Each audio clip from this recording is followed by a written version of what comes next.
días a todas y a todos. Bienvenidos a este foro. Agradezco al Colegio de Notarios de la Ciudad de México por abrirnos las puertas de esta institución. También saludo con afecto a las diputadas que hoy nos acompañan, a las y los notarios, académicos, servidores públicos y ciudadanía que hoy nos acompañan. El tema del foro es justicia patrimonial, acceso legal a la propiedad para todas y todos. No nos compete, no solo porque trate de un importante tema en la agenda legislativa, sino porque está íntimamente ligado al bienestar, la estabilidad y la dignidad de las personas.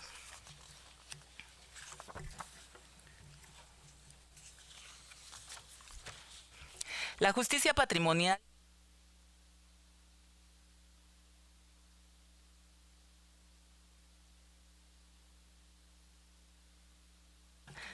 no se escucha. O su historia de vida puede acceder a la legalidad en la tenencia de su vivienda. No es un acto de buena voluntad, es una responsabilidad del Estado. El derecho a la propiedad legal no puede estar condicionada a la capacidad de pagar un trámite, a la complejidad burocrática o a la interpretación arbitraria de la norma. Por eso es urgente hablar de accesibilidad, simplificación, transparencia y sensibilidad institucional. Sabemos que muchas personas heredan propiedades sin escrituras, otras adquieren por medio de informales. Algunas más construyen poco a poco durante muchos años sin poder consolidar su patrimonio de manera formal. ¿Qué significa vivir sin escrituras?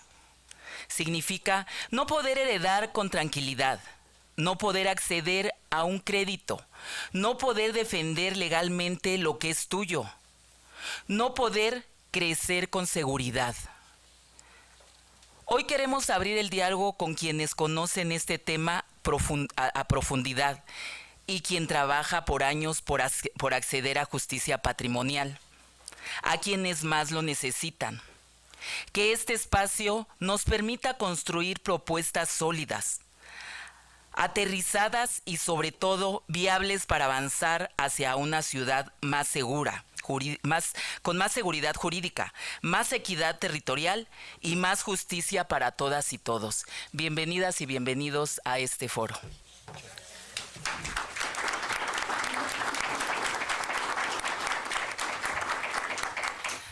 Le cedo la palabra a la maestra Nelly Montealegre. Muchas gracias. Muy buenos días a todas y a todos. Creo que sí se escucha muy bien, sí. Muchas gracias, muy buen día a todas y a todos. Agradezco de verdad el privilegio de estar esta mañana con ustedes, sin duda al distinguido presidium que me acompaña, mi querida diputada Rosario Morales, de verdad, muchas gracias por esta invitación a este diálogo, a poder compartir con ustedes el día de hoy un tema tan importante, pero también, por supuesto, a nuestro presidente del Colegio de Notarios, porque nos aloja el día de hoy, es nuestro anfitrión, este Colegio de Notarios, ¿verdad? Que tiene una gran relevancia para el país, en general, la labor que hacen los notarios, pero en particular hoy día en la Ciudad de México, ¿verdad? Tenemos una justicia notarial importante, una justicia notarial que está justamente a la altura de lo que necesitamos. Entonces, gracias por abrirnos este espacio para platicar de un tema de mayor relevancia, ahora que preparaba pues esta charla para el día de hoy. El tema de la justicia patrimonial verdaderamente es de suma relevancia porque se trata de un tema que nos involucra a todas y a todos. Todas las personas tenemos un patrimonio o lo queremos tener. ¿Y qué sucede cuando ese patrimonio no tiene, digamos, como una determinación jurídica? Ya nos decía ahora la diputada presidenta, qué tanto incide o por cómo puede afectar el no tener unas escrituras. Esto que a veces parecería como un trámite que en realidad tiene mucho mayor relevancia que esto. Esta justicia patrimonial que tiene un proceso jurídico importante en evolución. Y lo voy a comentar ahora por qué. Tradicionalmente, la justicia patrimonial se entiende como esta tutela de derechos sobre el patrimonio de las personas. No obstante, hoy día las interpretaciones han ido más allá de cómo se interpreta la justicia patrimonial. Y cuando hablamos de verla desde una perspectiva de derechos humanos, que es el tema que me encomendaron, quiero decirles que creo que no hay otra manera de verla más que solamente a través de la visión de los derechos humanos. Tenemos nosotros una constitución que establece derechos en abstracto, pero que cobran vida o se materializan cuando se interpretan. Y justamente hay operadoras y operadores del sistema de justicia, entre ellos también los notarios, ¿verdad? Pero también principalmente esta labor a cargo de los órganos jurisdiccionales de cómo interpretar aquellos temas de justicia patrimonial. Cómo generar que verdaderamente el patrimonio se vea con esa mirada, con esos lentes de perspectiva de derechos humanos y que nos permitan entender cómo estas relaciones económicas en muchos de los casos pues son asimétricas y en otros de los casos también se generan desigualdades a partir de la interpretación que se hace de esos derechos. Y por eso este enfoque en la justicia patrimonial yo lo colocaba el día de hoy bajo tres miradas muy particulares que creo que no se pueden dejar de ver y que son derechos llave, yo les digo, porque eso nos dan la apertura para otros muchos más derechos, como es el derecho a la dignidad y también el derecho al mínimo vital. Quiero detenerme mucho en el tema del derecho al mínimo vital, porque fíjense que ya ha habido interpretaciones interesantes. Hubo recientemente, ahora en 10ª época de la jurisprudencia de la Corte de la Nación, que es justamente parte del marco que nos ayuda. Tenemos una constitución, tenemos tratados internacionales que nos hablan de la justicia patrimonial, una convención americana de derechos humanos que trae intrínseco particularmente el artículo 26 que nos habla justamente del tema de la justicia y en el tema del patrimonio. Y tenemos también a nivel, digamos, al interior, una doctrina jurisprudencial, el cómo han ido interpretando los órganos jurisdiccionales, cómo se ejercen estos derechos y cómo hay que leerlo frente a casos en concreto. Yo aquí me quiero referir a un caso que me parece que ilustra de manera clara y precisa cómo se interpreta la justicia patrimonial. Encuentro esta tesis, es una persona, un hombre de la tercera edad, que fue ahorrando con su sistema de ahorro para el retiro, y cuando le hacen su depósito para que tenga la disposición para su jubilación, él en algún momento abrió una una tarjeta bancaria, la dejó de pagar, dejó de tener esa cuenta, pero no la canceló. A veces no acostumbramos cancelar las cuentas bancarias y le fueron generando comisiones por manejo de cuenta. Entonces esa deuda se quedó ahí. En realidad fue una deuda que se autogeneró por el banco y él no canceló esta cuenta. Cuando le depositan, por suerte, su pensión, le aperturan la cuenta en el mismo banco. ¿Y saben qué hizo el banco? Se cobró. Efectivamente dijo, es que ¿te acuerdas de esa cuenta que nunca cancelaste? Pues fue generando manejo de cuenta, nunca la usó y el banco se cobró. Entonces, efectivamente, él interpone justamente una demanda porque dice, oiga, yo quiero recuperar mi dinero porque es mi pensión. Es un tema de un mínimo vital que yo necesito para vivir.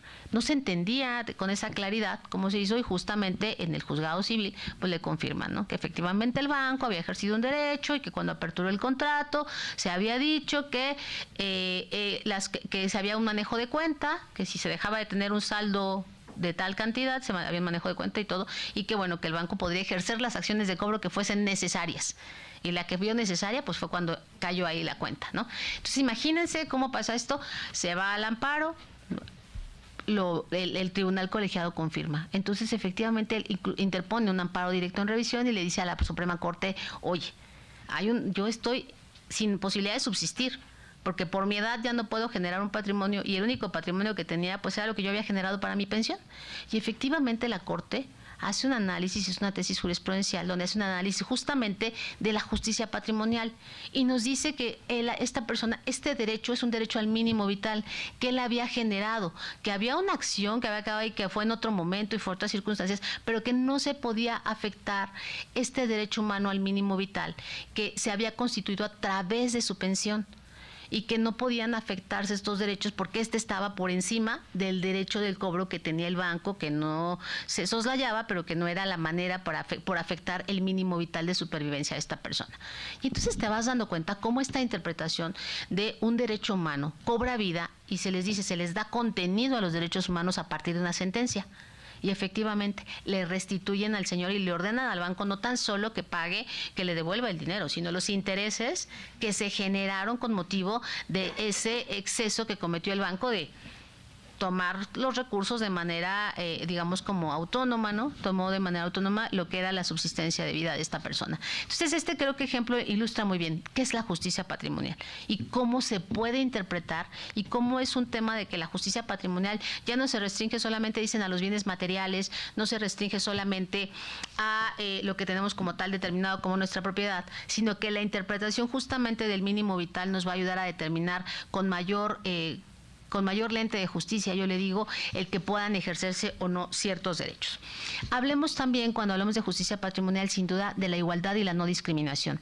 Y ahí vamos a un tema que creo que cobra un efecto difuso muy importante, como es el tema de la perspectiva de género en muchos de los casos, ¿no? Estos temas donde cuando estamos hablando de igualdad y no discriminación tenemos que revisar, por ejemplo, a nivel del ámbito notarial, pues el ejercicio de derechos, como a veces las sucesiones, como es a veces el tema incluso de creación de sociedades, donde los derechos se tienen que ver también en igualdad de condiciones. Evidentemente, la interpretación con perspectiva de derechos humanos y perspectiva de género nos dice, tienes que revisar también si existen relaciones asimétricas de poder. ¿Qué sucedía en estos casos? Que ya hay tesis muy claras de la Corte también en el sentido de la interpretación de las sociedades conyugales, donde dice, nos casamos por separación de bienes, pero tú, esposa, te dedicaste siempre al cuidado de los hijos, siempre a la casa, siempre el trabajo que tú aportaste está ahí, pero el señor pues se dedicó a acrecentar, a tener un patrimonio, a construir un patrimonio, la casa a su nombre, el carro a su nombre, la otra casa a su nombre, y cuando ya no hay un entendimiento se divorcian y ella se queda con cero recursos, ¿verdad? Y pues a lo mejor ya en una edad que ya no le permite generar un patrimonio, y mientras tanto el señor se quedó pues con los bienes que generó durante ese matrimonio. Ya hay interpretaciones muy claras y justamente están en el marco de la justicia patrimonial.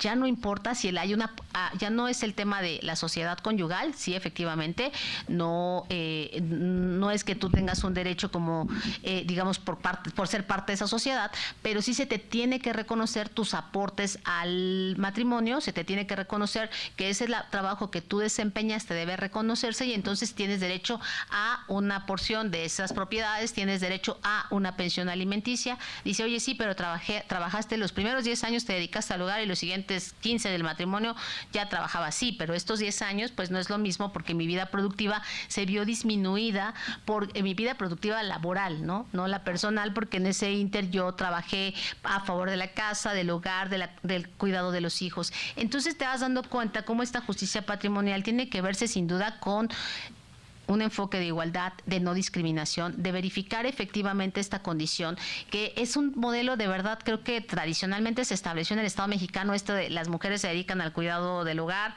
¿no? Son decisiones a veces ya muy propias y que no se pueden afectar, pero que eso no puede disminuir de ninguna manera, no puede ir en menoscabo de sus derechos. Y de verdad creo que últimamente ya incluso ha dejado de cobrar vigencia. El otro día lo veíamos en un matrimonio, decían, bueno, es que ya no importa si me caso por sociedad conyugal o no, póngale lo que quiera, la verdad es que al final ya sé que la mitad va a ser de ella, ¿no? Y dices, qué bueno que así se vea. Qué bueno que así se vea, y ya no será necesario, ¿verdad?, el que se pueda decir, ya no tendría que ser, digamos, como una limitante para que alguien se case o no, o una condicionante, más bien, de nos casamos pero por bienes separados, ¿no? Esto creo que ha tomado otra vigencia justamente a partir de las nuevas interpretaciones y de cómo se dice hoy día que los derechos tienen que ejercerse de una manera, por supuesto, no limitada, y se tiene que ver con esta perspectiva. ¿Qué hay también muy importante?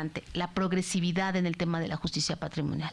Si ya tenemos derechos que han sido determinados, por ejemplo, retomo el ejemplo que puse al inicio del señor y la cuenta de ahorro para el retiro, ¿qué sucede si más adelante el banco ejerce otra acción y le dice, bueno, ahora embárguenle la pensión?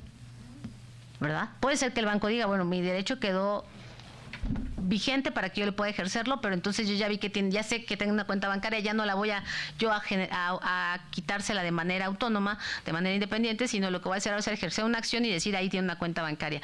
¿Ustedes creen que esto podría ser viable? ¿Cómo lo ven? Intentarlo podría, sin duda, el banco, pero efectivamente ya hay una determinación sobre esa cuenta bancaria, de manera particular de porque esa cuenta bancaria es la que le va a determinar el mínimo vital de vida a esta persona.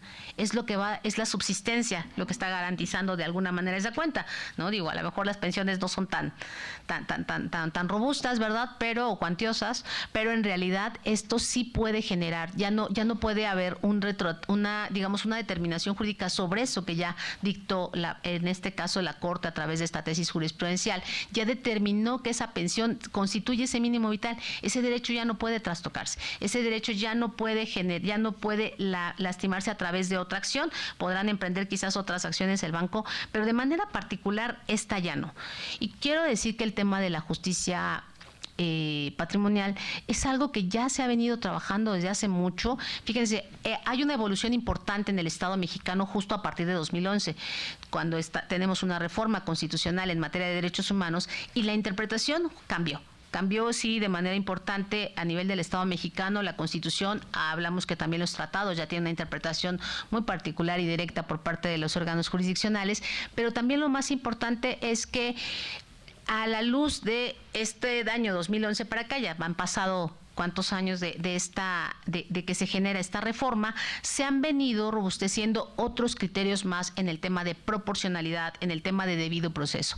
Es decir, la justicia patrimonial no puede ser sustraída también, volviendo al ejemplo, ¿no? O sea, el banco dice, es que yo tenía un contrato de él y en el contrato que firmamos de apertura de cuenta me dio las facultades para que yo ejerciera las acciones necesarias, y la acción que yo vi necesaria fue sustraer de su cuenta de ahorro para el retiro los recursos. No, la justicia patrimonial tiene que estar determinada a un debido proceso. Es decir, el señor tuvo que habérsele demandado, tuvo que haberse defendido en un juicio, tuvo que haber perdido ese juicio, y entonces con una sentencia puedes ejecutar una sentencia. No estoy diciendo que pudieron haber tomado los recursos como lo hizo el banco, sino que tuvo que haberse llevado un debido proceso por esa deuda, que tiene una naturaleza distinta a la que tenía en su cuenta de ahorro para el retiro. Es decir, la justicia patrimonial, si no está enmarcada en un debido proceso, también podemos decir que se ejerce de manera, legal. Debe de haber una proporcionalidad, sin duda, frente a esto, porque hay también ya resoluciones sobre el tema de algunas acciones civiles que se emprenden que afectan derechos de subsistencia nuevamente, como es a lo mejor la casa donde tú estás viviendo y es la única donde tú no tienes otro lugar donde vivir, donde son tus muebles, donde son cosas que tú requieres para al mínimo vital. Regresamos a este estudio de mínimo vital, y que si no lo puedes ejercer de esta manera justa, pues efectivamente estará menoscabado tu derecho. ¿Qué sucede en ese sentido? Ya hay resoluciones, ya hay tesis jurisprudenciales, volvemos a la doctrina jurisprudencial, donde establecen justo que si no se llevaron a cabo bajo una mirada de debido proceso y se analizó la proporcionalidad y se analizó que no hubiese condiciones de desigualdad y de no discriminación, estas sentencias pueden ser declaradas nulas.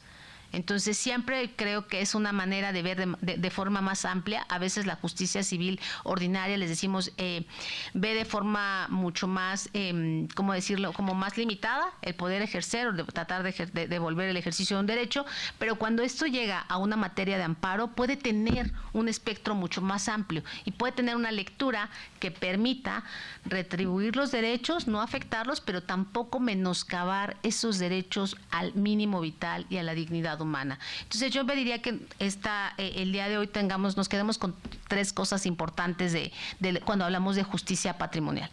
Hablamos de justicia patrimonial donde se protege la dignidad. La justicia patrimonial tiene que proteger la dignidad, el mínimo vital de las personas para vivir. Tiene que proteger también, sin duda, la no discriminación, la igualdad, pero también la proporcionalidad y el debido proceso. No puede haber una justicia patrimonial si no cumple con estas tres esferas que nos permitan ejercer de manera real nuestros derechos. ¿Y de quién son esos derechos? De todas las personas, porque todas las personas nos podemos ver afectados bajo esta dinámica del ejercicio de la protección o del respeto y garantía de nuestro patrimonio. Yo con esto concluyo, me quedo al cierre para ver si hay alguna pregunta o respuesta, salvo lo que nos instruya nuestra presidenta el día de hoy. Muchas gracias, muy buenos días.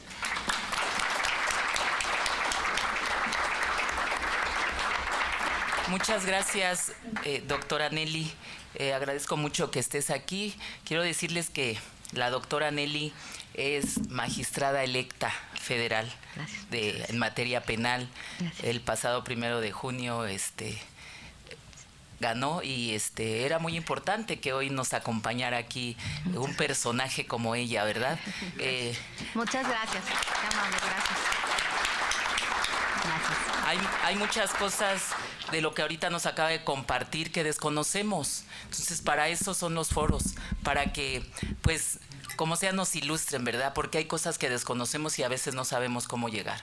Así, pues, muchas gracias, doctora Nelly, por tus palabras, por tu enseñanza de hoy, ¿verdad? Que fue tan enriquecedora. Le cedo la palabra a mi compañera diputada Claudia Nelly Morales. Bueno, muy buenos días a todos ustedes. Muchas gracias, diputada Rosario, presidenta de la comisión, al presidente aquí del Colegio de Notarios. Muchas gracias, un gusto saludarlo y estar aquí en su casa esta ocasión. La vez pasada lo recibimos allá en el Congreso de la Ciudad y hoy nos recibe usted y le agradezco. Muchas gracias. Y obviamente muchas gracias a todos ustedes por estar aquí, por interesarse por estos temas tan importantes que a veces pareciera que hay ya una... pues que la ciudadanía conoce de muchas, porque efectivamente creo que hay mucha información a veces en la televisión, en el radio, que el mes del testamento, que el notario, pero a final de cuentas creo que siempre nos quedamos cortos porque no somos a veces conscientes de la importancia de estos trámites y creo que es ahí donde debemos de recaer un poquito en la comunicación que tengamos con la ciudadanía y efectivamente eso es lo que yo les vengo a compartir el día de hoy, la experiencia que como diputada tenemos en territorio, tenemos en los módulos de atención ciudadana, que es un espacio justamente donde tenemos no solo el deber, la obligación de tener ese contacto con la ciudadanía, de recibir todas sus dudas, sus peticiones y poder acercarlos a una certeza, en este caso jurídica, creo que es lo más importante que tenemos. En esta ocasión, bueno, voy a compartir los datos duros que tenemos en mi módulo de atención que está en Iztapalapa, pero creo que al platicarlo con los demás compañeros diputados, pues todos coincidimos como que esta muestra pues es lo que predomina en toda la ciudad con todos los diputados. Comentarles que bueno, en este último semestre, que justamente es el que también estamos ya informando, diputada, hemos recibido 80 asesorías jurídicas, de las cuales una fue en materia penal, 5 en materia laboral, 69 en materia familiar y 5 sobre tenencia de la tierra. Respecto al tema de la tenencia de la tierra, las principales dudas de la ciudadanía son sobre la condonación de adeudo por pagos de servicio, trámites para saber quién es el dueño legal de los inmuebles que poseen y sobre el trámite de escrituración de inmuebles. Al platicar con algunos de mis compañeros, les comentaba, diputados, pues coincidimos en que la mayoría de las dudas que tiene la ciudadanía recaen sobre estos temas. Por eso es que considero importante que quede claro que la certeza jurídica es la seguridad que tienen las personas de que sus derechos estarán protegidos al contar con leyes claras que se aplican de manera igualitaria para todas las personas sin que haya lugar a actos arbitrarios por las autoridades u otras personas. Que creo que esto es algo muy importante que ahorita la doctora Nelly creo que en este tema nos dejó un poquito muy claro las cosas que pasan y que son realidad, ¿no? Y que a veces quisiéramos que no pasaran o pensamos que no pasan, pero la realidad es que en la ciudadanía, cuando tenemos contacto con la gente, de estos casos hay muchísimos. Por ejemplo, en este caso, si tú compras una casa y firmas un contrato ante notario, justamente gracias a esta certeza jurídica, tienes la seguridad de que ese contrato está protegido por la ley y que nadie podrá quitarte la casa de manera arbitraria porque la ley reconoce tu derecho a la propiedad. Menciono este ejemplo porque es justo en las propiedades en donde se han identificado la mayor cantidad de problemas, las cuales derivan casi siempre del desconocimiento de la ley, de los derechos y de los mecanismos que tienen a su alcance para obtener certeza jurídica. Aunado a esto, cuando se tiene, aunque sea un conocimiento mínimo sobre las formalidades administrativas y jurídicas, lo que falta es conciencia y responsabilidad, que es justo lo que les comentaba hace un rato, ¿no? A veces nos enteramos y sabemos que hay un mes incluso del testamento que nos están dice y no vamos, ¿no? Y no lo hacemos. para reconocer la importancia de cumplir con ciertos actos hasta que se ven involucrados en un conflicto en el que intervienen autoridades. Justamente eso, cuando tenemos ya el problema encima es cuando empezamos a buscar los mecanismos para tener esta certeza, para saber cómo vamos a salir de este conflicto, cuando si justamente, como está en las enfermedades, ¿no?, lo prevenimos desde antes, no hubiéramos llegado a esas instancias. O a los juzgados, ¿no?, que es cuando tenemos que estar ahí, yendo a los juzgados. Cuando las personas buscan ya resolver, ponerse al corriente con todos aquellos trámites que dejaron pendientes. Les quiero también compartir que durante los recorridos que hago en el territorio he notado que falta mucha cultura sobre los testamentos, los cuales suelen verse como un gasto innecesario, cuando en realidad son instrumentos importantes que impactan no solo a los familiares de las personas fallecidas, sino también al gobierno de la Ciudad de México, porque influyen en el registro de catastro. Esto es relevante porque el catastro es un registro público que contiene información detallada sobre los bienes inmuebles de un lugar, en el que se anota la ubicación del terreno o inmueble, sus medidas y linderos, es decir, que tanto mide y con quién colinda, su valor para efectos de impuesto y quién es su propietario. Y aquí les quiero compartir, creo que es algo muy importante sobre esta parte de los testamentos que yo lo he visto mucho, incluso en la familia. Cuando uno les dice a la gente, a los familiares, tíos, amigos y a veces hasta los papás, ¿no? Oye, ¿ya hiciste tu testamento? ¿Y qué nos contesta? ¿Ya quieres que me muera? ¿No? Y entonces asociamos que el trámite de un testamento implica forzosamente la muerte, ¿no? Cuando al final yo creo que esa es una parte de esa parte de la conciencia social, de la conciencia, pero una conciencia interna donde a veces nos queremos alejar de la muerte lo más que podamos, ¿no? Sin saber qué es lo que más seguro tenemos, ¿no? Entonces decimos, no, porque si hago testamento estoy llamando a la muerte. Y mejor no, ¿no? Mejor no lo hago porque si dejo cosas pendientes, a lo mejor quien tenga que decidir me va a dar más chance, ¿no?, de llegar y poder terminar con todo lo que tengo pendiente, y es una forma como de negociar la vida para no llegar a ese momento que nos va a llegar a todos, ¿no?, y que no sabemos en qué momento. Toda esta información sirve principalmente para fines administrativos y fiscales, por ejemplo, para calcular el predial que deben pagar los dueños de los inmuebles. Por lo tanto, si no se cuenta con un catastro actualizado, se corre el riesgo de que al no estar establecidos de manera formal los límites de la propiedad, ocurran conflictos con los vecinos o incluso pueden presentarse fraudes en las compraventas de inmuebles. Asimismo, si la información catastral no coincide con la realidad, las personas no tienen plena certeza de que su propiedad está bien reconocida por las autoridades.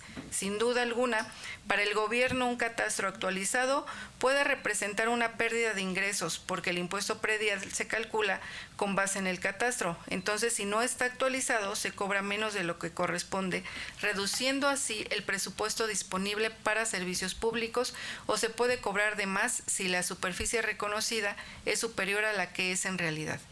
También los datos desactualizados contribuyen a un mal planeamiento urbano, ya que se dificulta organizar el crecimiento de las ciudades, planear calles, servicios de agua, de luz, de drenaje o de transporte. Y eso creo que es muy visible, yo lo he visto en territorio mucho, sobre todo en aquellos predios que son irregulares, donde apenas se está formando vivienda, donde uno entra y a veces uno no entiende y dice, ¿por qué si este predio es nuevo, las calles van así, ¿no? Y unas chiquitas, y unas anchas, y unos en pico, y decimos, ¿y por qué hoy en día tenemos que llegar a eso? Si yo creo que todo recae en muchas de estas cosas, ¿no? En la falta de información, la falta de planeación, de saber de qué manera podemos utilizar el espacio que estamos teniendo de una mejor manera para todos. Y yo creo que donde todos salimos ganando, porque si vivimos en una ciudad planeada, pues todo va a ser muchísimo mejor, ¿no?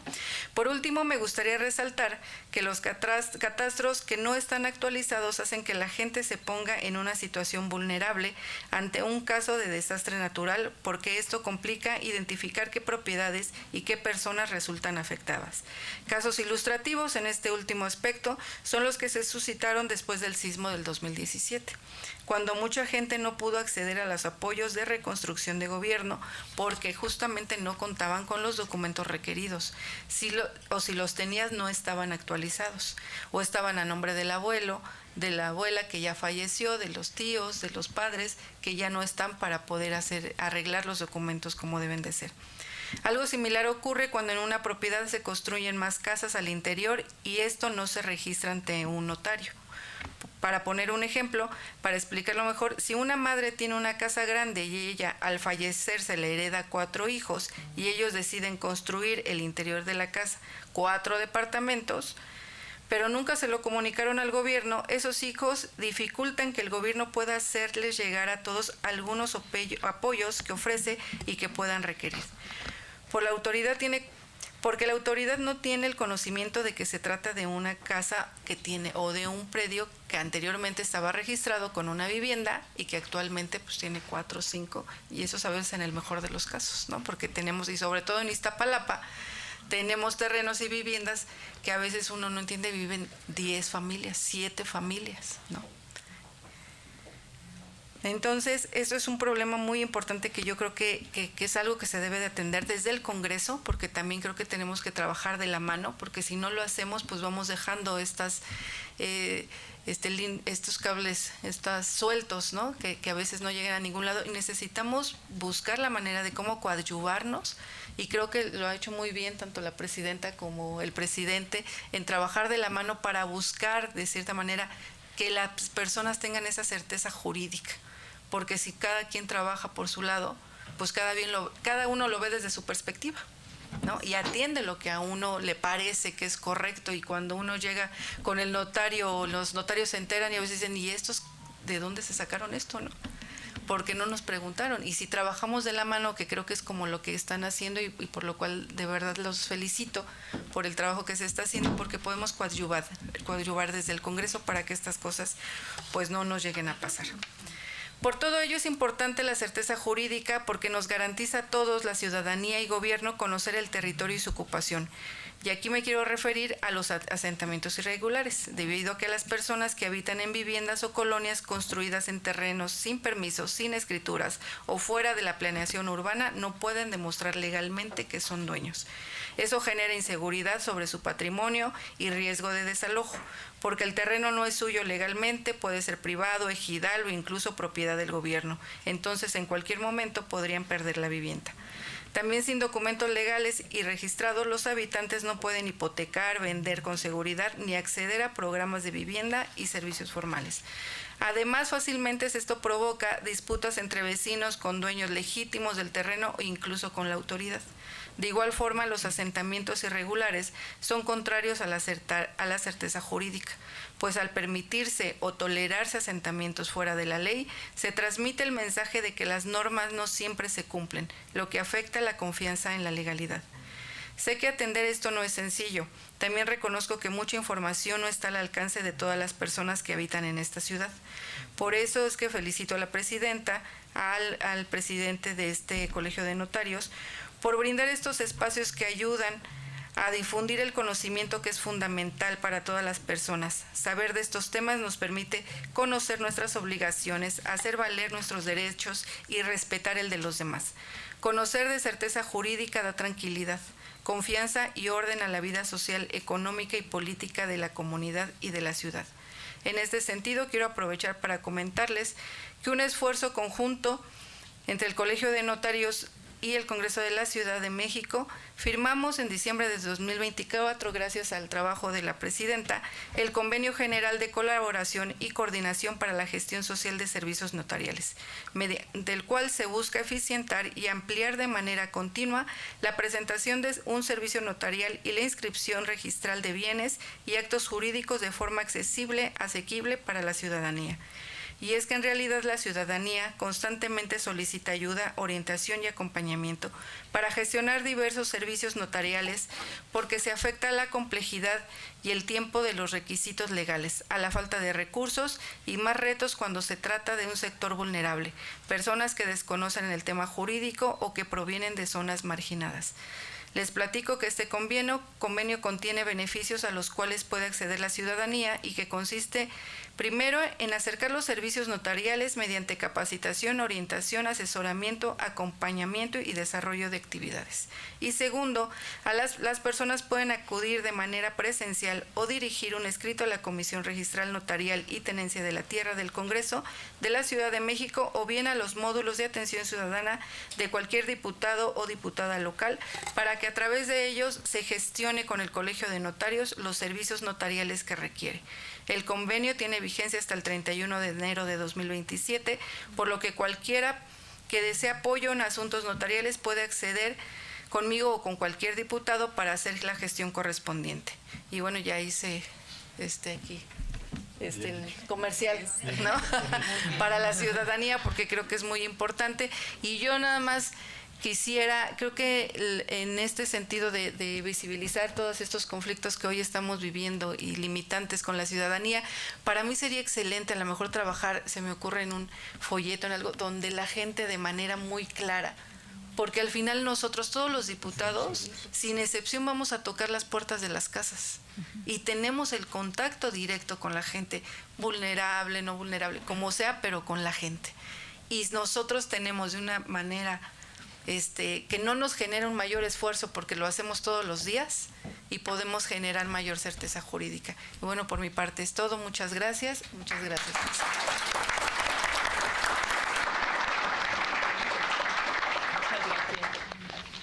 Muchas gracias, diputada Nelly.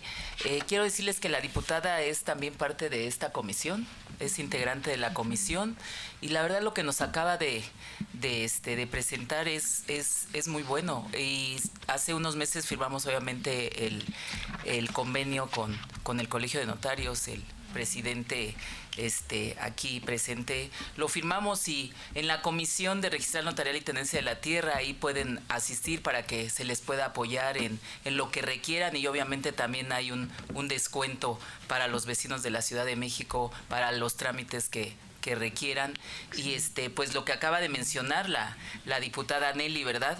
Que a veces cuando habla uno de testamento la gente piensa que ya se va a morir y la verdad es que no es así. Aquí dejar un testamento como debe de ser es no dejarle problemas a la familia y a veces no lo vemos de esa manera porque a veces mueren las personas, no dejaron nada y de verdad que entre la familia se desgarra por quedarse con la propiedad o con lo que dejó y salen todos perjudicados. Entonces, es muy importante hacer un testamento. Ahora en el mes del testamento vamos a llevar muy buenas cosas a todas las colonias de la Ciudad de México. Entonces, estén pendientes porque ahí ya verán que nos va a ir muy bien, obviamente, con lo que trae los notarios y lo que traen en el gobierno de la Ciudad de México. Te agradezco mucho, diputada amiga, que hoy estés aquí con nosotros, pues hablándonos de lo que a veces desconoce la comunidad. Muchas gracias. Gracias, te agradezco. Le doy el uso de la palabra a la maestra Alejandra Macías. Bienvenida, maestra. Muchísimas gracias. ¿Sí se escucha?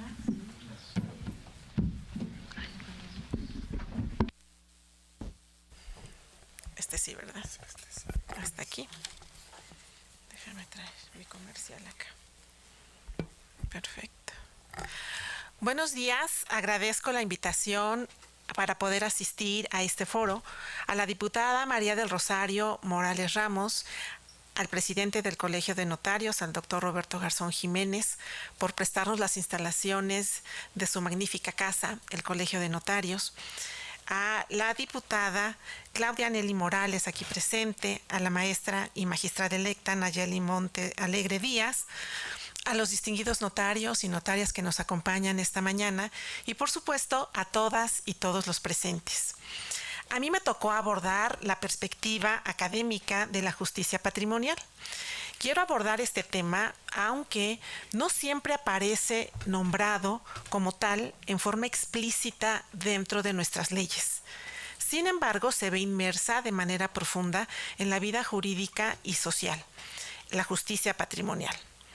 Tradicionalmente solemos asociar al patrimonio únicamente con bienes materiales, pero en el ámbito académico podemos y debemos ampliar esta comprensión.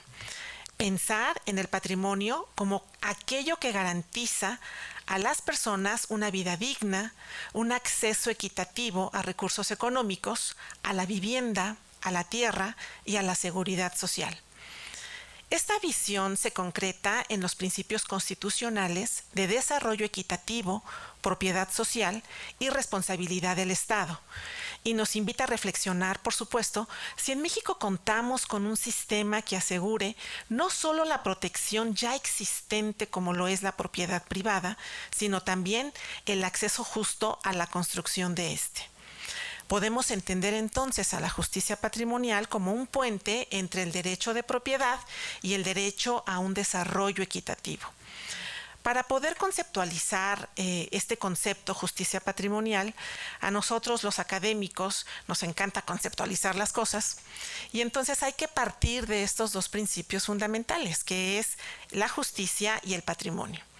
Sabemos los que nos dedicamos a esta materia que Aristóteles nos da un concepto de justicia que es dar a quien lo que le corresponde. El derecho moderno lo define como el valor de garantizar equidad, legalidad y protección de los derechos fundamentales. ¿Qué es el patrimonio? Bueno, un querido maestro, Rogina Villegas, nos dice que es el conjunto de bienes, derechos, obligaciones que constituyen una universalidad jurídica y que se pueden cuantificar económicamente.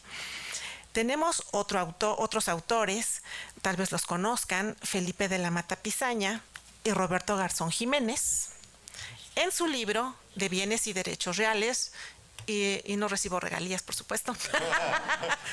Un pequeño comercial. Definen al patrimonio como el conjunto de obligaciones y derechos subjetivos, llámense estos derechos reales de crédito y obligaciones, de contenido pecuniario inherente a las personas y que constituyen una universalidad jurídica. En nuestro sistema jurídico, el patrimonio se encuentra unido a cualquier sujeto, solo por el hecho de ser persona. Tiene la posibilidad, por supuesto, de tener bienes o contraer obligaciones presentes o futuras. Nosotros lo enseñamos y lo aprendimos como un atributo de las personas. El contenido del patrimonio se integra por dos elementos: el activo, compuesto por derechos reales que incluyen bienes y créditos, y el pasivo, que constituyen las obligaciones.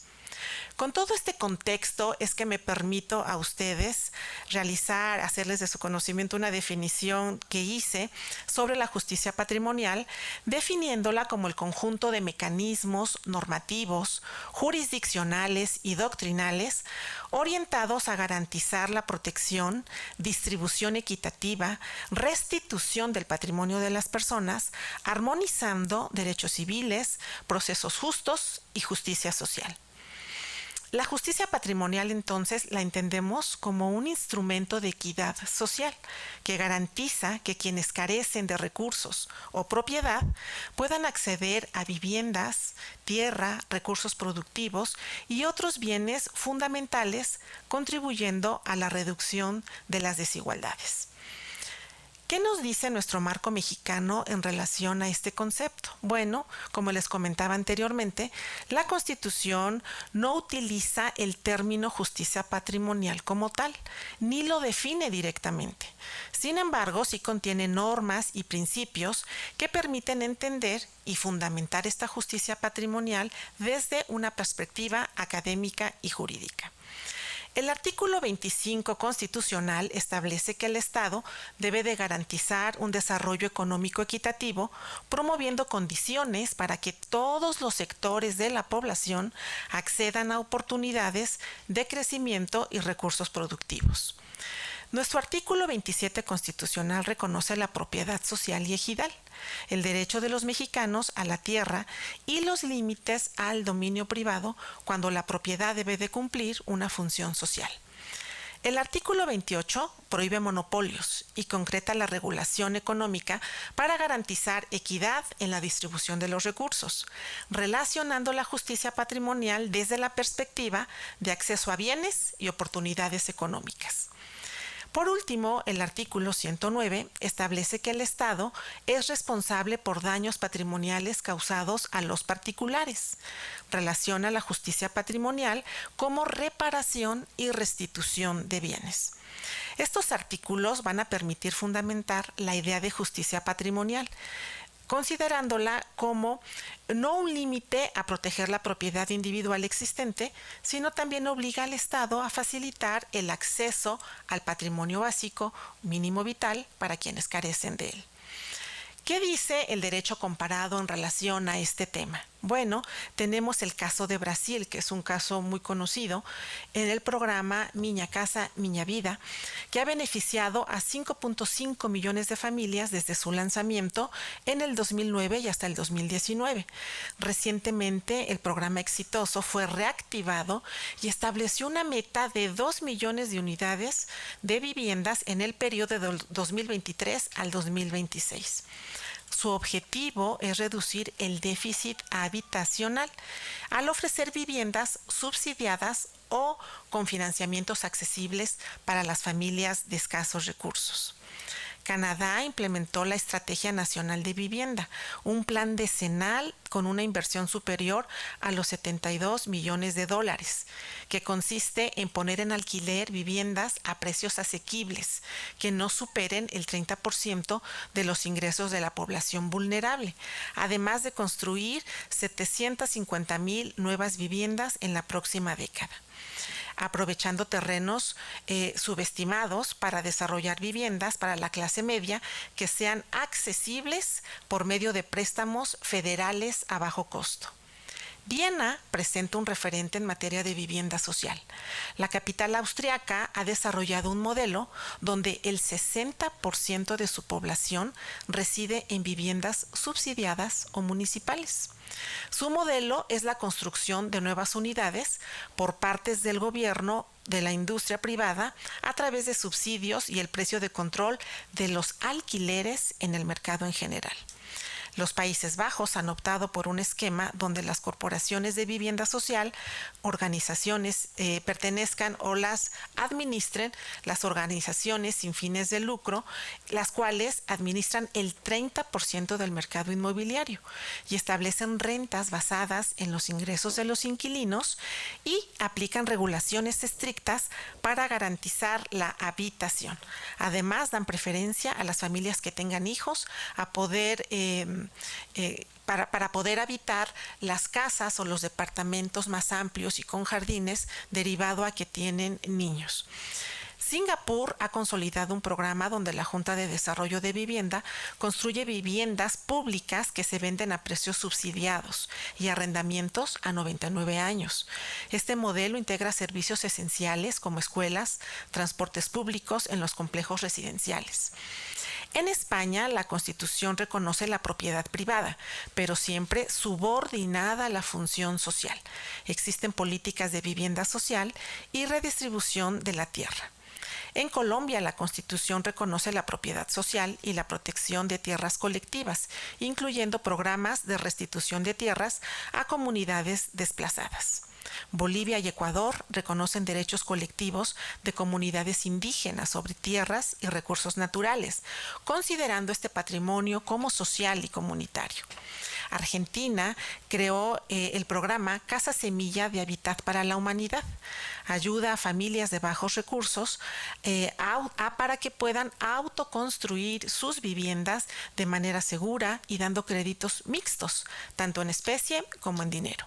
La devolución de cuotas sin intereses hasta por 15 años. Bueno, todos estos modelos van a reflejar una visión de justicia patrimonial con perspectiva social, lo que significa una equidad al acceso al mínimo vital, en especial a la vivienda, protección y acompañamiento en procesos, modelos adaptativos para distintas realidades sociales, construcción del patrimonio como un derecho social y dan una garantía o una certeza jurídica al poder darle la forma a los instrumentos donde se transmite la propiedad, constituyendo con esto, como bien sabemos, uno de los elementos de validez de los actos jurídicos. En México tenemos apoyos sociales vinculados a la vivienda, como el CONAVI, que es el Programa Nacional de Vivienda Social, que ofrece subsidios para adquirir, construir, ampliar o mejorar viviendas dirigidos a familias de escasos recursos. También está el Infonavit, que ofrece créditos para compra, construcción, ampliación o mejoras de vivienda. El FOBISTE, que ofrece créditos para vivienda a los trabajadores al servicio del Estado. Tenemos el CORET, la regulación de predios, que ofrece regularizar terrenos y otorgar títulos de propiedad en asentamientos irregulares. Hay programas municipales de escrituración gratuita. Tenemos la SEDATU con un programa de mejoramiento urbano, que ofrece regulación de saneamientos, rehabilitación de viviendas y espacios públicos. Contamos además con apoyos de organizaciones civiles y sociales, como el Hábitat para la Humanidad de México, que otorga créditos solidarios y autoconstrucción asistida. Contamos además, seguramente algo habrán escuchado de esto, con las jornadas notariales en México, que son programas de beneficio social organizados por el Colegio de Notarios en conjunto con gobiernos estatales y municipales, cuyo objetivo es facilitar y abaratar los trámites notariales relacionados con la vivienda, el patrimonio familiar y también las sucesiones. En conclusión, quiero comentarles que aunque nuestra Constitución no menciona literalmente la justicia patrimonial, su espíritu protege al patrimonio individual, social y colectivo, garantiza la función social de la propiedad, promueve acceso equitativo a recursos, reconoce responsabilidad del Estado frente a daños patrimoniales y nos da acceso asequible a poder realizar la forma que nuestra propiedad no la tiene en algunos casos. Esto permite desde la academia que se pueda construir un concepto de justicia social patrimonial basado en protección, acceso y equidad, alcanzando al derecho civil, social y constitucional. La justicia patrimonial es una tarea académica donde nosotros tenemos la encomienda de conceptualizar, debatir y proponer nuevas rutas que permitan que la justicia patrimonial se convierta en un verdadero principio rector de nuestro sistema jurídico, capaz de equilibrar derechos individuales con necesidades colectivas. La justicia patrimonial no solo protege los bienes que ya existen, sino garantiza que todas las personas puedan acceder a medios para constituir un patrimonio digno, porque sólo así podremos garantizar el acceso al patrimonio, no considerándolo solamente como un privilegio de unos cuantos, sino como un derecho para todas y todos. Muchísimas gracias.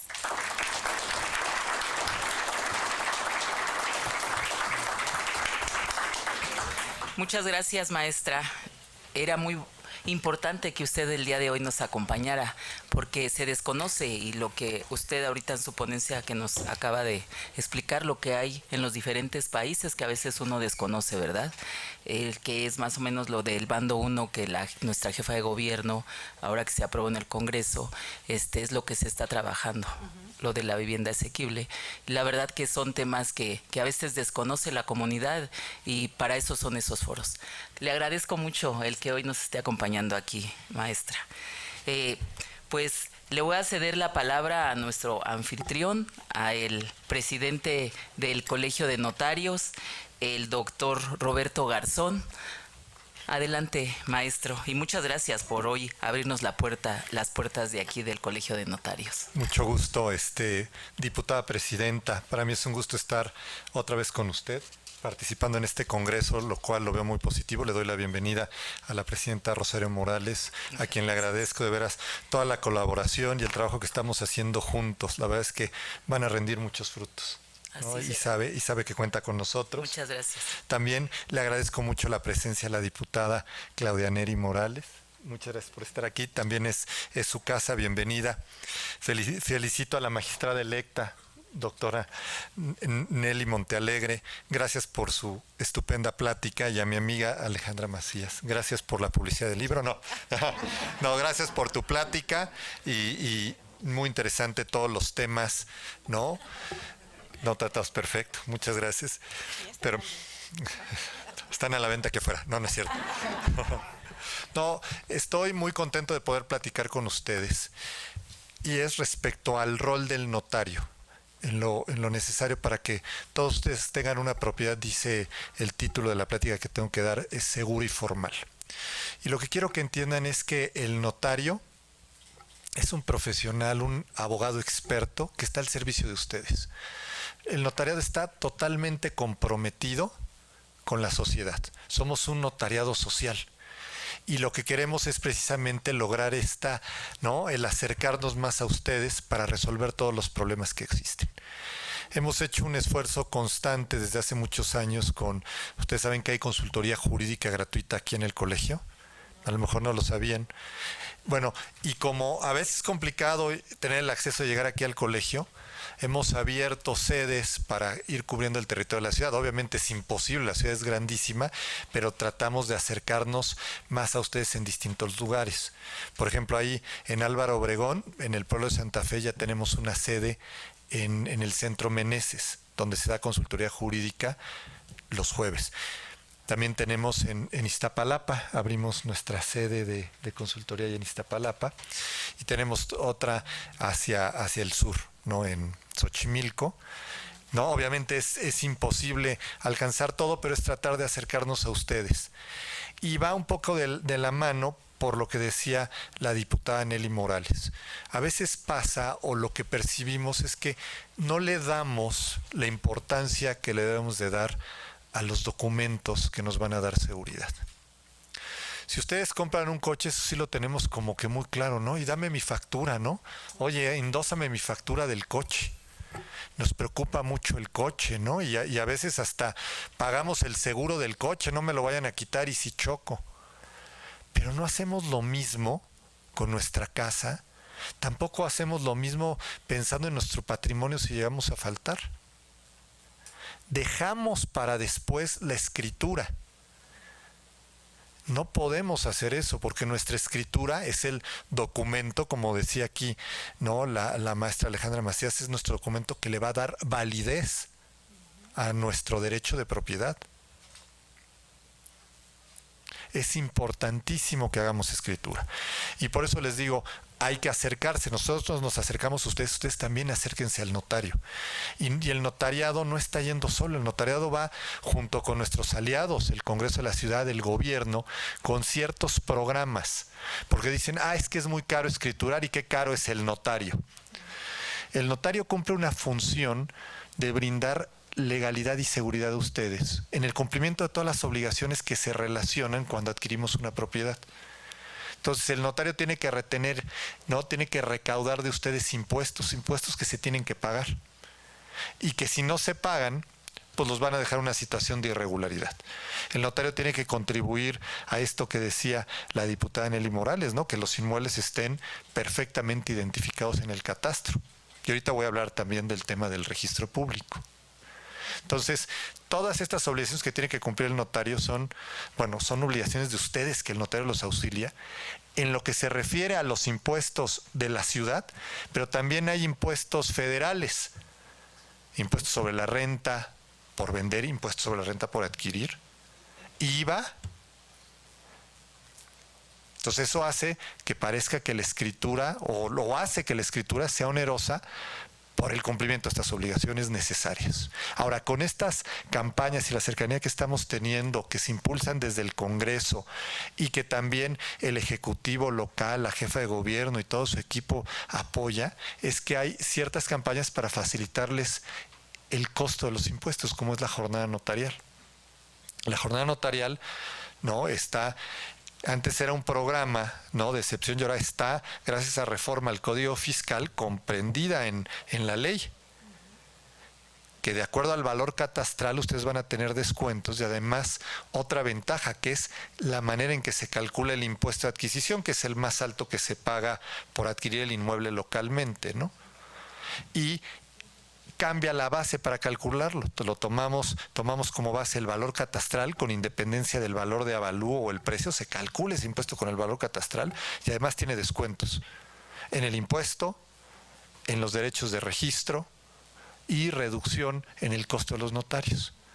Pareciera o se piensa que el costo de honorarios de los notarios tienen reducciones y no es lo alto. Lo alto es precisamente todo lo que está atrás. Entonces es bien importante que no dejen ustedes sus propiedades en la irregularidad. Este tiene que ser un esfuerzo de todos, que empieza con darle la importancia que verdaderamente tiene el que tengan un título. Porque el título no es solo para dejar herencia. Estamos teniendo un problema gravísimo en la Ciudad de México con los despojos. Entonces, si nosotros no tenemos un título, como dice aquí, formal, no vamos a tener la seguridad de que nuestra propiedad se defienda. La delincuencia se aprovecha. Así como se puede aprovechar de ustedes de buscar una propiedad que no esté regular, ¿no? Que se den cuenta a lo mejor que en el registro público está a nombre de una persona, ¿no? Que era el tatarabuelito, ¿no? Y que el inmueble pues lo están habitando a lo mejor adultos mayores y dicen, bueno, estos son personas vulnerables a las que puedo atacar. La delincuencia también busca engañar a todos los actores que participan, ¿no? En un proceso de regularizar la propiedad. Entonces va a querer engañar a los notarios, ¿cómo? Y pasa con falsificación de documentos, con suplantación de identidad, falsificación de identificaciones. Y entonces, si no hacemos un esfuerzo conjunto todos, nosotros con la Fiscalía, que también a los jueces, ¿no? A los jueces, ¿no? Les pueden presentar para, ¿no? Documentos falsos y obtener sentencias que medio le den una apariencia a lo que no lo tiene. Pero si se dan cuenta, el origen es que hay una propiedad irregular. Y cuando alguien los llega a despojar, aunque ustedes tengan el derecho, si no sacan un papel que los defienda, no se van a poder defender y hacer valer su derecho. Y ese papel que creen que es la escritura. Por eso nosotros decimos que la escritura es un escudo que nos protege. Porque vamos a suponer que llegan y me sacan violentamente de mi propiedad. Pero yo tengo mi escritura. Yo voy y demuestro a las autoridades que yo soy el dueño y la recupero. ¿Sí me explico? Pero si no tengo escritura y me presentan un documento que tiene un valor superior al que yo tengo, ¿cómo me voy a defender? Entonces empieza de ustedes el acercarse y el esfuerzo es conjunto de nosotros, ¿no? El notario, precisamente lo que decía la magistrada, existen relaciones asimétricas, ¿no? Desigualdades, pero la función del notario es equilibrar esas desigualdades. El notario es imparcial en todo sentido y está para proteger la seguridad jurídica de todos. Entonces, no es un abogado, porque ustedes pensarán, los abogados, bueno, pues tienen su cliente y va a buscar los intereses de un cliente y el otro abogado los del otro cliente y entonces en negociaciones o en juicios, pues están viendo un interés particular. No, el notariado es imparcial, viendo el interés, ¿no? General, el interés social. Y de esa manera, esa relación asimétrica que decía la magistrada se compensa. Esa es nuestra función. Nuestra función es ayudarlos. Ahora bien, la propiedad, para hacer valer mi propiedad, pues no basta con que yo la tenga. O sea, yo tengo una propiedad y todos los demás, ¿no? Tienen que respetar mi derecho. Pero para hacerlo oponible a una persona directamente, lo tengo que inscribir en el registro público. Y ahí es que la inscripción en el registro público se vuelve un derecho, ¿no? Humano y fundamental. ¿Por qué? Porque en la medida que yo lo inscriba en el registro público, lo hago oponible. Y ahí es donde está una función que debe de existir de colaboración del registro público hacia el documento notarial. El documento notarial da la validez al documento, reviste la forma, y el registro público tiene que tener una función de darle publicidad y ver eso. El registro público tiene que priorizar la publicidad y la seguridad jurídica a cualquier otra cosa, porque hay muchos intereses en juego. Para evitar el despojo y para evitar todos estos temas, tenemos que lograr que los títulos se inscriban para que sean oponibles. Y el registro público tiene que buscar dar esa oponibilidad, es el siguiente actor en el paso. No constituye el derecho nace en la escritura, pero para que lo podamos publicitar, lo tenemos que lograr inscribir. ¿no? Y puede ser que si un instrumento está bien de fondo, publicítalo. Si está cumpliendo el tracto, publicítalo. Que no haya ningún detalle que impida que se publicite, porque si nos ponemos a lo mejor muy estrictos, el valor en juego se pone mucho en riesgo. Yo quiero tampoco saturarlos de información, pero quiero que se lleven estas siguientes ideas. Uno, el notariado está comprometido con ustedes. El notariado es un notariado social. Ustedes pueden acudir a cualquier notaría de la Ciudad de México donde los van a atender. ¿Cómo lleva la notaría? Si se meten a la página de internet del colegio y ahí están todos los notarios, los pueden ubicar por nombre, por dirección. Tienen las consultorías jurídicas gratuitas aquí. Martes, miércoles y jueves en las tardes sacan cita y está. Estamos en Iztapalapa, en la página lo ven. Estamos en el oriente, estamos en el poniente. Acérquense. Empieza de ustedes. 2. Este esfuerzo conjunto que hace el notariado y este compromiso también lo tiene, ¿no? Nuestras autoridades, gracias a Dios, se los puedo decir, vean, estamos aquí unidos. El Congreso de la Ciudad está unido con nosotros para ver qué necesidades hay y cómo quitamos los obstáculos que impidan lograr, ¿no?, estos temas. Incluso hemos hablado hasta de una ley de regularización, porque para poder regularizar las propiedades existen muchísimos problemas. Y nosotros, la verdad, con la experiencia ¿no?, conocemos claramente y tenemos diagnosticados cuáles son las situaciones que nos impiden llegar a una escritura.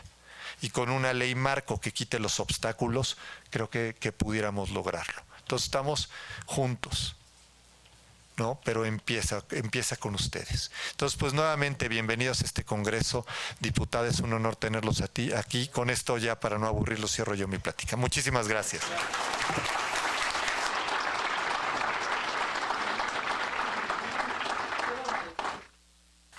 Quiero agradecer al presidente del Colegio de Notarios, el doctor Roberto Garzón, por hoy pues abrirnos el Colegio de Notarios. Obviamente agradecer a los notarios que nos acompañan,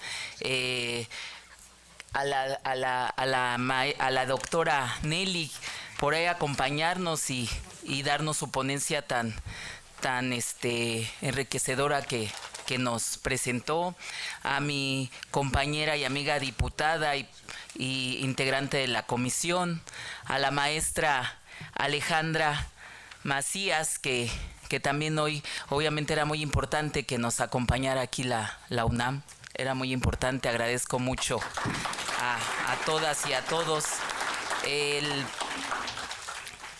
La verdad es que lo que hoy pues presentamos es para que pues los vecinos de la Ciudad de México conozcan, sepan y también sepan que obviamente el Congreso de la Ciudad de México y el Colegio de Notarios pues está a su disposición.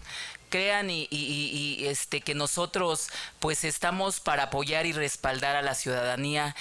También quiero agradecerle a los vecinos, a los compañeros que me acompañan hoy. Son personas que se dedican a lo social, ¿verdad? Que ayudan a la comunidad para tener una vivienda de interés social.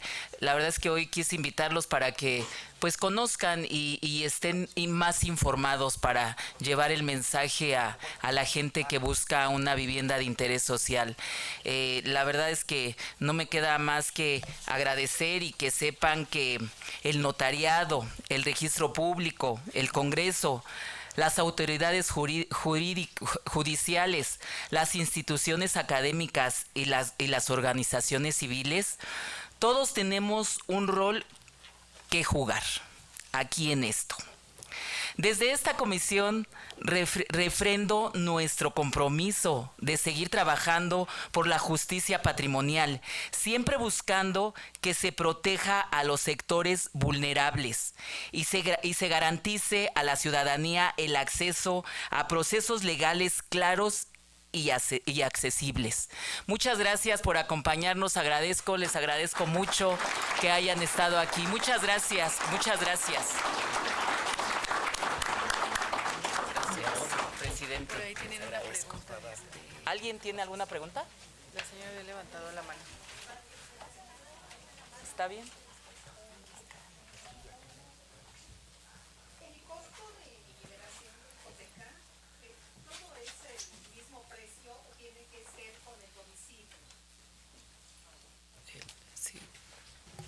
Sí, cuando hacemos una hipoteca es una garantía que le damos al banco.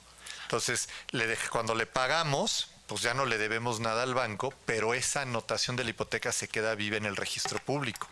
Entonces, tenemos que matarla. Entonces, se hace una escritura donde el banco reconoce, que eso es muy importante, que ya no le debe, ¿no? Que ya le pagó, eso es importante, porque ya no te debo nada. Y en virtud de eso, se cancela esa anotación, se solicita la cancelación de esa hipoteca en el registro público. Esa escritura genera el costo son los derechos de registro, que son uniformes en la Ciudad de México. Si es un inmueble en la Ciudad de México, es uniforme. Hay casos que tienen créditos donde hay dos hipotecas, ¿no? Puede ser que recibió crédito de Infonavit, de Fobiste y además de un banco, y puede haber, entonces tienen que cancelar todas esas hipotecas, dependiendo del número de acreedores. ¿Ok?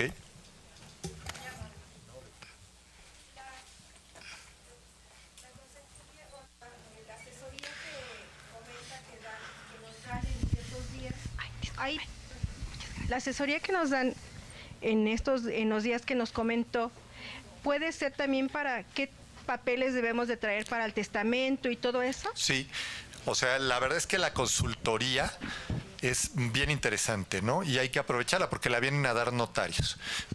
Toda es por puros notarios. Y hay que aprovechar porque pueden hacer cualquier planteamiento jurídico, el que sea que les preocupe, no estrictamente notarial. Y aquí sucede algo interesante, ¿no?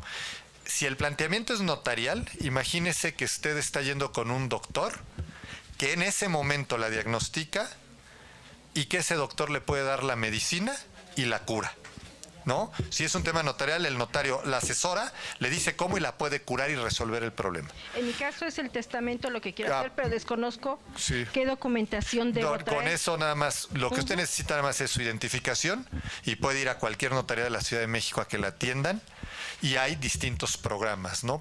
De descuentos para el testamento. Si es un tema, yo esto se los digo, jurídico, de cualquier otra cosa, hay veces que el notario los puede asesorar y como que les da la receta y les dice, tienes que ir a ver a este especialista y esta es la medicina, pero yo notario no te la puedo dar, pero te tranquilizo, porque hay problemas jurídicos o situaciones que las creemos a veces muy graves y no lo son tanto. Y hay otras que sí lo son y se tienen que atender. Entonces es importante saberlo, ¿no? Y esa es la función de la consultoría. Gracias. ¿De qué?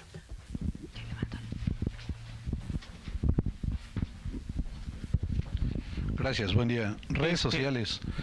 Tengo 3 años que está en trámite mis escrituras en la notaría número 3 de Tizayuca y aún no me las han dado por múltiples justificaciones. ¿Qué debo hacer o a quién debo recurrir para finiquitar este proceso y me hagan ya la entrega de mis escrituras? Mi recomendación es al colegio local, pueden coadyuvar, ¿no? en este tema. Primero, obviamente, buscar directamente al notario, ¿no? Todos tenemos derecho a la atención personal del notario, buscar al notario, ver qué complejidad hay, que él lo aclare y bueno, si esto no se logra, a través del colegio de notarios. Diputada, si me permite pasar al estrado para hacer algunas observaciones y algunas preguntas, ¿se podrá? ¿Sí? Permiso.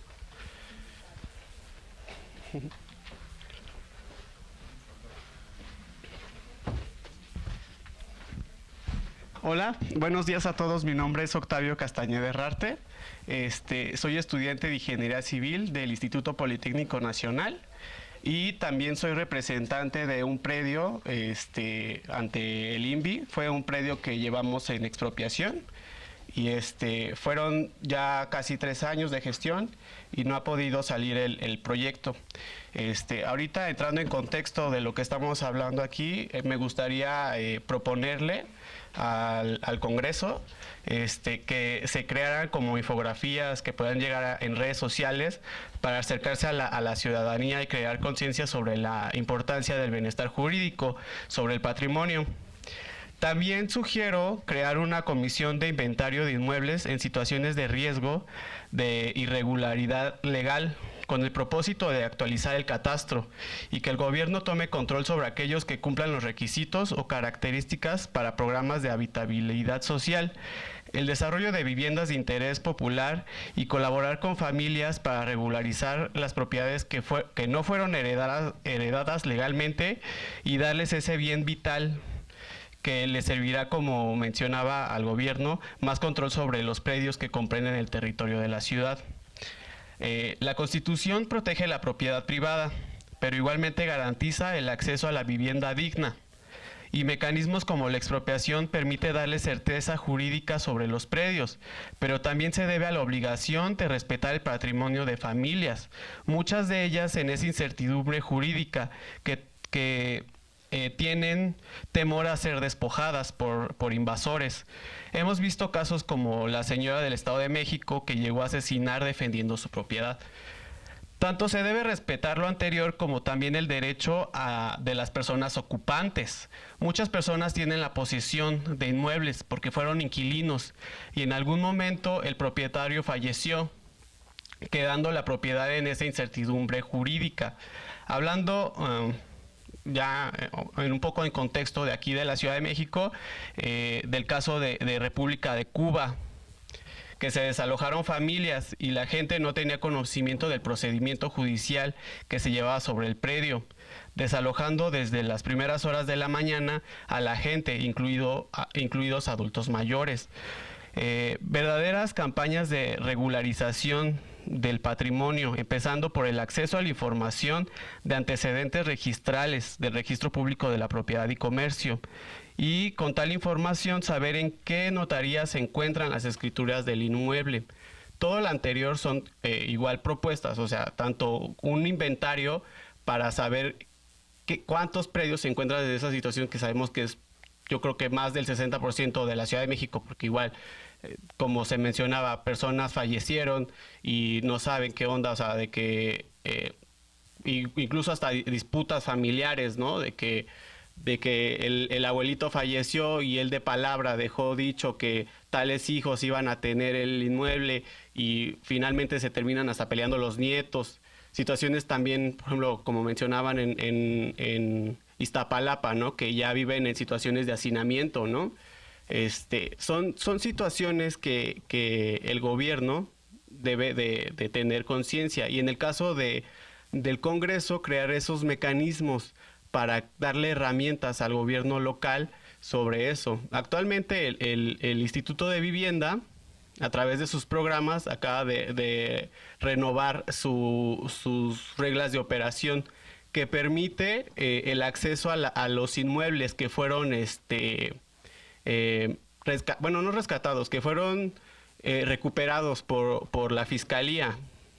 Todas estas situaciones en conjunto son tareas que tienen pendientes, y en el caso pues de los notarios, pues es pues sí, acercarse un poco más a la ciudadanía para saber en qué notaría se encuentran las escrituras de su inmueble, y en el caso de las familias que tienen esa incertidumbre jurídica, se les brinde la asesoría para tales propósitos.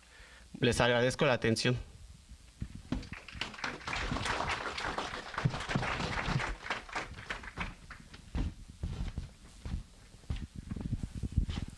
El licenciado Manuel, y porque vamos a darles unos reconocimientos a nuestros ponentes.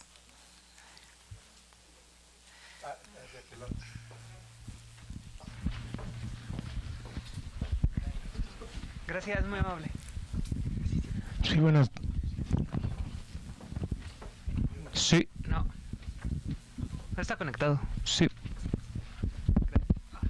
Sí. Así se oye, ¿no?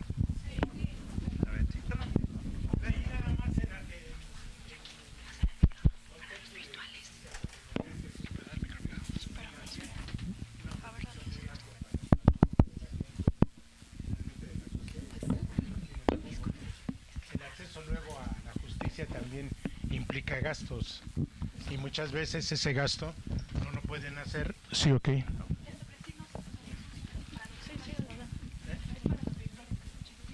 Ok, tú habla por ahí. Sí, esos gastos no los pueden hacer porque pues no tienen acceso económico. Entonces, la primera pregunta sería antes existía, y no sé si todavía exista, una cláusula que a las escrituras se les ponía emanada de los organismos públicos, de los que sería Infonavit, Fobiste, DGRT, todo eso, que decía patrimonio familiar.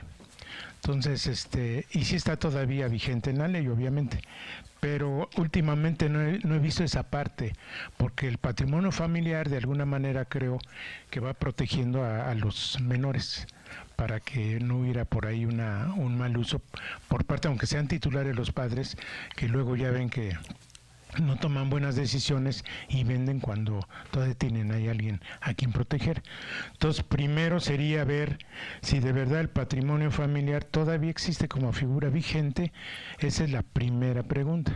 Y la segunda, que sería también un poco viéndolo de tenencia de la tierra. Miren, todas las leyes están muy bonitas y la Constitución de la Ciudad de México estuvimos participando hace como 3 años, ¿no? Con la diputada también estuvimos haciendo algo de propuestas. Está muy bien la Constitución de la Ciudad de México, adecuada casi a la Constitución Federal porque no estaba adecuada. Y habla ahí de ordenamiento territorial y todo lo que está muy bonito. Pero a la mera hora es aterrizarlos, porque nosotros estamos en campo, estamos ahí en el territorio y ahí es donde las primeras preguntas es donde se nos hace. Nosotros tuvimos la fortuna de trabajar en el programa de regularización del predio Barrio Norte en Álvaro Obregón y también Golondrinas y otros. Y ahí me di cuenta también que quedaron cosas pendientes, por ejemplo, el Olivar del Conde tiene una irregularidad tremenda todavía en la tenencia de la tierra y ya no se le entró porque era ir a hacer un programa especial que a la gente no le gusta mucho, porque a la gente no le gusta tampoco mover lo que tiene. La otra, aparte de esos programas, en general es como que se tiene que reciclar los programas de regularización. ¿Por qué? Lo que se regularizó hace 20 años, ahorita ya volvió a ser irregular.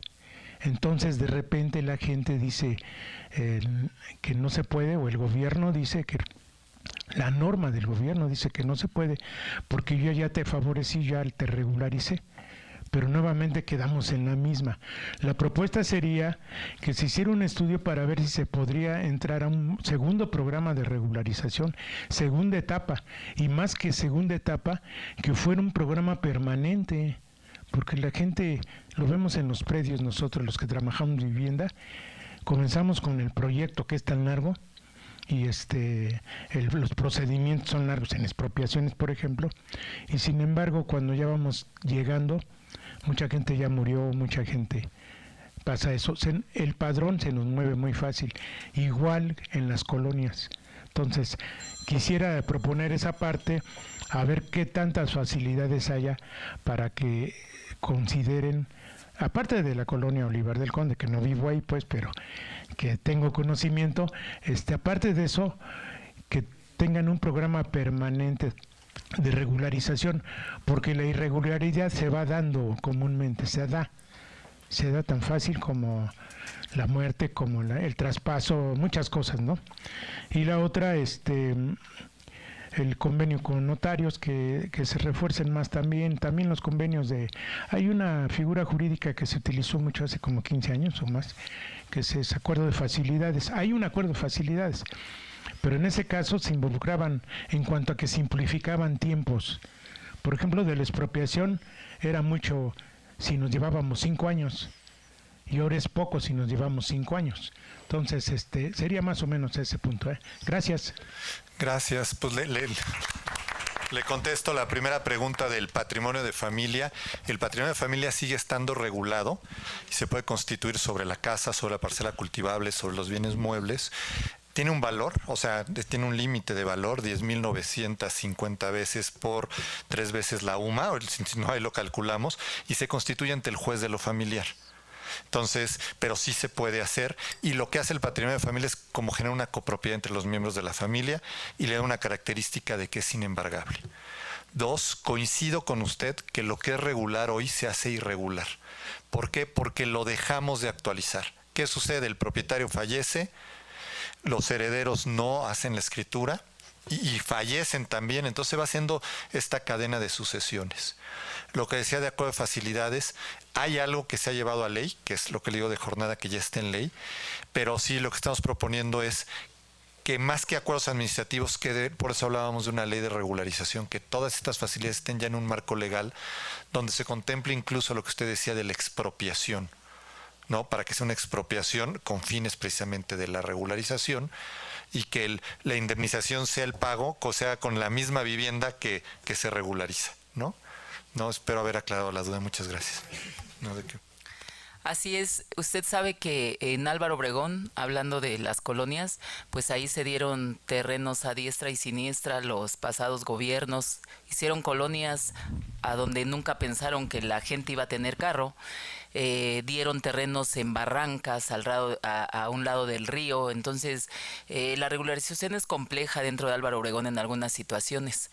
Hoy invitamos justamente al director de la DGRT para que nos pudiera hablar de todo eso, pero se le complicó un poquito porque lo citaron en el gobierno, pero claro que hay mucho respaldo y apoyo por nuestra jefa de gobierno y nuestra pasada, que hoy es nuestra presidenta, para la regularización de las colonias irregulares. Entonces, podemos seguir trabajando, obviamente lo vamos a seguir trabajando de la mano, para que podamos fluir en todos esos temas, y ya sabe que aquí tiene diputados amigos que quieren trabajar y podemos hacer muchas cosas desde el Congreso de la Ciudad de México. Entonces, estamos aquí para servir y ayudar. Pues bueno, yo quiero pues darles un reconocimiento hoy a los que nos acompañaron en su ponencia de nuestro foro y darle un reconocimiento. Si me quieres ayudar, mi asesor técnico nos va a ayudar a entregar los reconocimientos. A la maestra Nelly Montealegre Díaz, muchas gracias.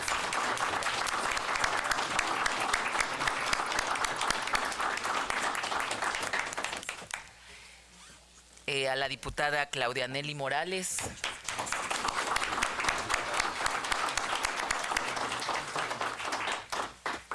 A la maestra Alejandra Macías.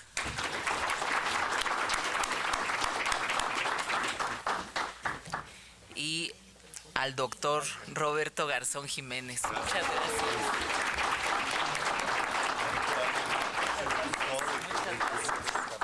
Gracias y muchas gracias a todas y a todos. Congreso TV presentó